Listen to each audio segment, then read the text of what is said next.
tudo bem? Meu nome é Natane, tenho 34 anos. Eu sou transplantada de fígado. Meu transplante é de dezembro de 2019. Atualmente eu moro nos Estados Unidos com a minha família, tenho um pouco mais de um ano. E hoje eu vim compartilhar um pouco da minha história com vocês. A minha história começou, na verdade, em 2017. Eu descobri uma doença autoimune, uma doença autoimune rara, chamada doença de BC. Ela já acometeu de uma forma muito abrupta. Eu perdi minha visão do olho direito de forma irreversível. Precisei ir para São Paulo, porque em São Paulo eu encontrei a minha reumatologista no plantão, por acaso, né? Só que não. E com todos os meus sinais e sintomas da doença, né? Ela, antes mesmo de fazer um exame de sangue, ela já havia batido o martelo que eu tinha doença de BC. E para mim e para minha família foi muita novidade, porque a gente nunca tinha ouvido falar a respeito. Minhas taxas sanguíneas a respeito de inflamação, mesmo com dosagens muito altas de corticoide venosa, né, que se chama pulsoterapia, e oral também, uma dosagem muito alta que eu precisei tomar. O meu corpo não reagiu bem.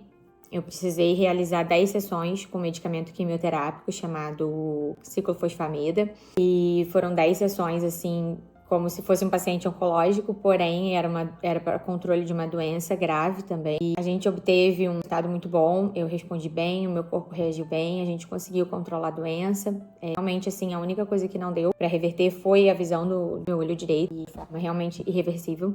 A doença, ela ficou em silêncio por mais ou menos um pouco mais de um ano, né? Assim, eu fiquei, né, de 2017 para 2019, de 2018 em tratamento, e a doença ficou silenciosa por aproximadamente um ano e um pouco mais de alguns meses. Ela começou a dar sinais em junho, julho de 2019, só que eu, naquele mesmo ano, havia feito duas modalidades, duas maratonas, então toda vez que eu chegava com qualquer sinal que seja, uma emergência de hospital, cuidavam como se fosse um quadro de desidratação.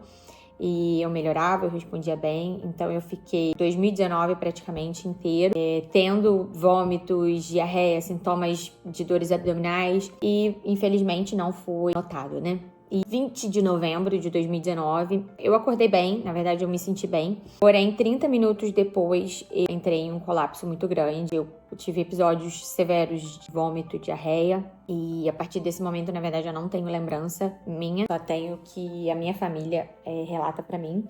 Eu fui pro hospital da minha cidade, eu tava morando em Petrópolis. Infelizmente, no hospital, não conseguiram notar realmente que o meu fígado tava em falência devido ao AVC. Eu fui tratada como se fosse uma pancreatite, mas eu também não respondi bem ao tratamento. E fizeram a minha transferência para um hospital do Rio.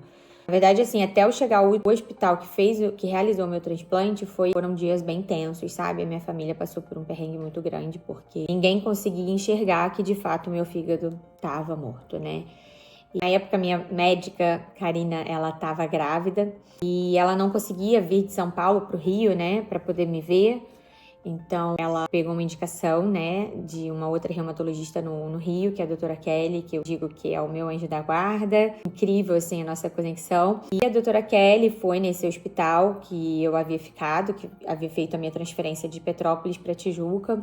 E ela notou, assim, que eu realmente estava muito mal e que eu precisava de uma ajuda, eu precisava estar num ambiente, em outro hospital, com um suporte melhor. E aí, ocorreu a minha transferência do hospital na Tijuca para o Hospital Copa-Dor, em Copacabana. E lá eu fui estabilizada na UTI, fiquei na UTI. Então, ninguém havia falado em transplante, ninguém havia falado de fígado para minha família. E quando eles estavam subindo a Serra de Petrópolis, receberam a ligação que notaram, né, que o meu fígado havia tido, na verdade, uma hepatite fulminante, e que eu precisaria entrar por uma lista de transplante. E quando o paciente, ele, né, tá em coma, que foi o meu caso, é a família que autoriza a entrada do paciente na lista de espera. E, obviamente, sem qualquer dúvida, minha família me listou na lista de espera. Só que era uma corrida contra o tempo, eu precisava muito de um transplante mais rápido possível.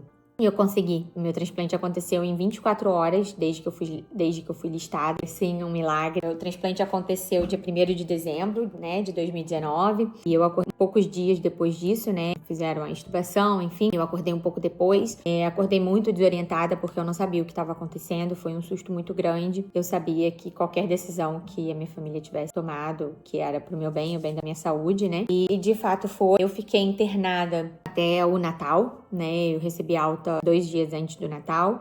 Tive que reaprender os movimentos, né? Porque a gente perde muita massa quando a gente tá em coma. Eu tive que reaprender os movimentos, né? Da perna, o andar, ou reaprender a comer novamente. E eu sempre lidei com essa situação de uma forma muito positiva, porque eu tinha muita sede, muita sede de viver, muita garra, eu tinha muitos sonhos.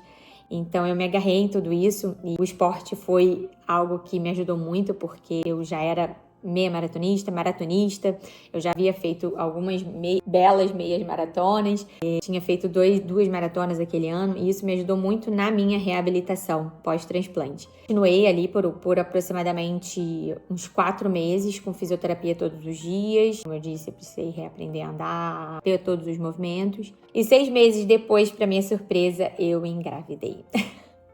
Eu engravidei 6 meses no meu pós-transplante. A minha gravidez também foi uma gravidez de fato saudável e graças a isso eu consegui ter uma vida plena e enfim engravidar. O esporte ele sempre esteve na minha vida desde que eu descobri a doença de BC. Por ela ser uma doença autoimune, eu sabia o quanto aquilo afetava na minha mente. Então eu comecei a correr quando eu comecei a fazer a ciclofosfamida, por conta de náusea, enjoo, e o esporte sempre esteve ali presente e eu tenho certeza que ele foi ponto essencial para minha recuperação pós-transplante. Hoje eu sou triatleta, eu comecei no triatlon depois do transplante, né? Porque logo em seguida a gente teve a Covid e foi ali no ápice de março, 3 meses depois do meu transplante, 3, 4 meses após o meu transplante. E eu comecei a pedalar, né? Depois que eu obviamente fiz a reabilitação com a fisioterapia e comecei a pegar muito gosto na verdade, primeiramente em pedalar e nadar, né? E aí depois eu também engravidei e a bike foi extremamente útil para mim.